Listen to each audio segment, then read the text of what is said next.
কালীঘাট তৃণমূলের ছাত্র যুবকে মিছিলের অনুমতি দিল হাইকোর্ট। শর্ত সাপেক্ষে কাল কালীঘাট তৃণমূলের মিছিলের অনুমতি। বালিগঞ্জ ফাঁড়ি থেকে হাজরা রোড হয়ে হাজরা মোড় পর্যন্ত মিছিল। রোড বদল করে কালীঘাট তৃণমূলকে মিছিলের অনুমতি হাইকোর্টের।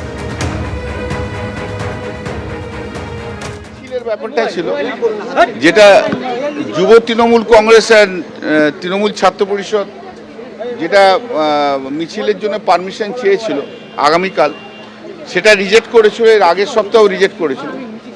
সেটা মাননীয় বিচারপতি সৌগত ভট্টাচার্য অর্ডার দিচ্ছে এখন, যে বললো যে বেলা 2:30 থেকে 4:30 পর্যন্ত বালিগঞ্জ ফাঁড়ি টু হাজরা মোড় পর্যন্ত মিছিলের পারমিশন দিয়েছে। আগামীকাল যে মিছিলটা আছে 2:30 থেকে 4:30।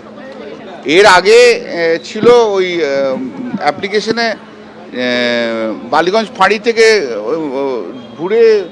ঘুরে ল্যান্সডাউন মার্কেট, সেটার জায়গায় বালিগঞ্জ ফাঁড়ি থেকে হাজরা মোড় পর্যন্ত মিছিলের পারমিশন দিয়েছে। লোক সংখ্যাটা বলছে বোধহয় 1000 হবে, এটা লোক সংখ্যা লিমিট করে দিয়েছে। যেমন থাকে রাস্তার একধার দিয়ে যাবে এটসেট্রা সেগুলো বলে দিয়েছে।